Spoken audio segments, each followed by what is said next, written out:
తొలి చూపు చాలంట చిత్తాన చిత్రంగా ప్రేమనేది పుట్టగా 10 మంది అంటుంటే విన్నాను ఇన్నాళ్ళు నమ్మలేదు బొత్తిగా ఆ కళ్ళలో ఆ నవ్వులో మహిమ ఏమిటో ఆ కాంతిలో ఈనాడే నా ఉదయమైనదో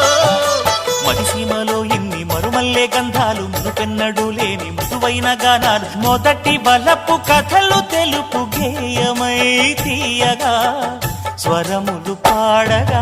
ఏ స్వప్నలోకాల సౌందర్య రాసి నా ముందుకొచ్చింది కనువిందు చేసి ఏ నీలి మేఘాల సౌధాలు విడిచి ఈ నేల నడిచింది ఆ మెరుపు వచ్చి